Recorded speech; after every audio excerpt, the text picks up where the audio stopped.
नमस्कार दोस्तों, कैसे हैं आप? तो आज का टॉपिक है रामायण। और रामायण का नाम आते ही सबसे पहले दिमाग में आता है राम, हनुमान, सीता, लक्ष्मण, इतने सारे कैरेक्टर्स। और रामायण लिखी किसने? जी हाँ, रामायण का अगर लिखने की बात कहें तो सबसे पहले नाम आता है महर्षि वाल्मीकि का। पर जो सबसे फेमस रामायण है वो लिखी गई है तुलसीदास के द्वारा। और तुलसीदास की रामायण ही सबसे प्रसिद्ध है। और अगर हम बात करें रामायण की तो 24 से अधिक भाषाओं में रामायण लिखी जा चुकी है। अलग अलग देशों में उनकी अलग अलग भाषाएं हैं, अलग अलग तरीके से उन्होंने रामायण को। पर एक नाम जो आपने शायद नहीं सुना होगा, उस रामायण का नाम है हनुमद रामायण। और हनुमद रामायण किसने लिखी? जी हाँ, आपके हमारे सबके प्यारे हनुमान जी ने। पर हमें इसके बारे में पता क्यों नहीं? क्यों? क्योंकि हनुमान जी ने अपनी लिखी खुद की रामायण समुद्र में डुबो दी थी। क्या कारण था? उस कारण को जानने के लिए आपको सुननी पड़ेगी ये पूरी वीडियो। तो बात उस समय की है जब राम रावण का वध करके वापस अयोध्या लौट रहे थे। और अयोध्या लौटने के बाद जब राम राज्य स्थापित हो गया तो हनुमान जी को लगा बस अब तो सब कुछ ठीक हो गया, अब जाके मैं कहीं सुकून से कुछ दिन तपस्या करूँगा। तो भगवान राम का आशीर्वाद पाके हनुमान जी चल दिए हिमालय की ओर। और वहाँ जाके राम नाम का जाप करते करते उनके मन में ख्याल आया कि क्यों ना एक रामायण लिखी जाए, क्यों ना भगवान राम के बारे में सब कुछ लिख दें, वो एक जो उन्हें पता है।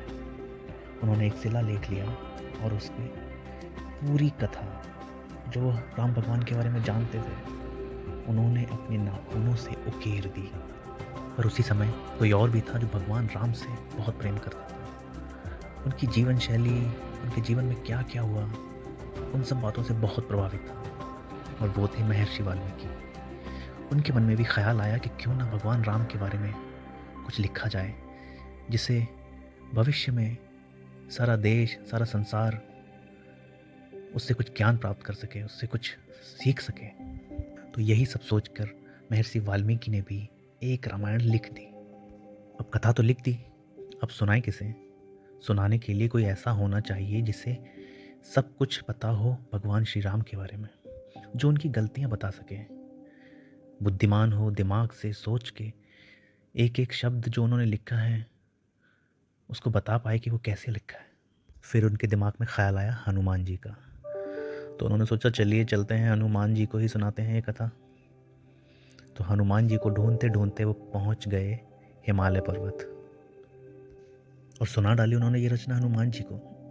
उनकी ये कथा सुनकर हनुमान जी इतने प्रसन्न हो गए कि उन्हें गले से लगा लिया और बोला इतनी सुंदर रचना सुनकर वो बहुत खुश हैं।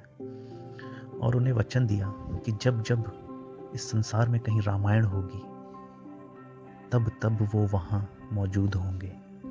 ये सब बात चल ही रही थी कि अचानक महर्षि वाल्मीकि की नज़र उस शिलालेख पे पड़ी जो हनुमान जी ने लिखी थी। जब उन्होंने वो शिलालेख पढ़ा तब उन्होंने सोचा ये तो उनकी रामायण से भी लिखी लाख गुना बेहतर रामायण है। हनुमान जी से ज़्यादा राम के बारे में कोई और नहीं जान सकता था। तो उनकी जो रामायण उन्होंने लिखी थी उससे बेहतर रामायण तो होना मुश्किल है। और ये बात वाल्मीकि जी बेहतर तरीके से जानते थे। पर हनुमान जी तो पहले ही वचन दे चुके थे। और उसी समय हनुमान जी ने वो शिलालेख उठाकर समुद्र में फेंक दिया। ये सब देख वाल्मीकि को समझ ही नहीं आया कि ये सब क्या हो गया। किंतु उन्होंने भी वचन दिया कि वो जब दोबारा जन्म लेंगे तो वो वही रामायण जो श्री हनुमान जी ने लिखी थी उसका प्रचार प्रसार करेंगे। और कई वर्षों बाद वाल्मीकि जी ने जन्म लिया तुलसीदास जी के रूप में। तुलसीदास जिन्होंने लिखी रामचरितमानस। एक दिन तुलसीदास सुबह सुबह समुद्र के किनारे टहल रहे थे। उन्हें अचानक से एक शिलालेख दिखाई दिया।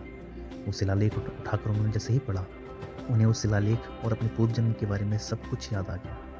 हनुमान जी को दिया वचन दी और उस वचन को पूरा किया उन्होंने रामचरितमानस लिखी है। तो ये थी हनुमत रामायण की कहानी। कैसी लगी आपको? एक बार ज़रूर बताइए नीचे कमेंट में लिखकर। अगर आपको ये वीडियो पसंद आए तो प्लीज़ एक बार लाइक और सब्सक्राइब ज़रूर कीजिए ताकि मैं आपके लिए एक और नया वीडियो बना सकूँ। And thank you so much इस कहानी का हिस्सा बनने के लिए।